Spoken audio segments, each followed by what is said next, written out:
ఎంత భయంకరమైన స్టేట్మెంట్ ఇచ్చాడు చూడండి యేసయ్య. మీరు ప్రార్థనలో అడుగు వాటి నెలను పొంది ఉన్నామని నమ్ముడి, అప్పుడవి మీకు కలుగునని వారితో చెప్పాను. ఆల్రెడీ ఉన్న వాటిని నువ్వు అడిగితే నీకై పంపిస్తాడు.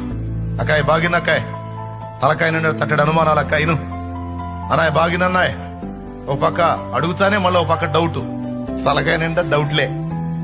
మనుషుల మీద డౌట్ పెట్టుకో, ప్రాబ్లం లేదు, కానీ దేవుడి దగ్గర మాత్రం అలాంటి పనికి రావు.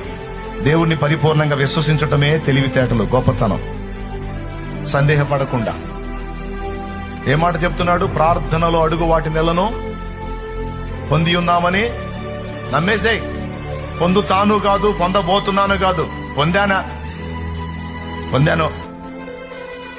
నేను అడిగాను, మా నాన్న ఇచ్చాడు. ఏయి మరి వస్తుంది బండిలో అన్నంత నిశ్చయం కలిగి ఉండు, లేకపోతే వచ్చింది దాచిపెట్టాను అన్నంత నిశ్చయం కలిగి ఉండు. నువ్వు అడిగినవి ఒకవేళ ఆల్రెడీ రన్నింగ్ లో ఉన్నట్టు, ఆల్రెడీ ఉన్నాయైతే నీకు పంపిస్తాడు. నువ్వు అడిగినవి ఒకవేళ లేవనుకో, నీకోసం అవసరమైతే సృష్టించైనా పంపించగలడు. అవసరమైతే నీకోసం తయారు చేపిస్తాడంతే.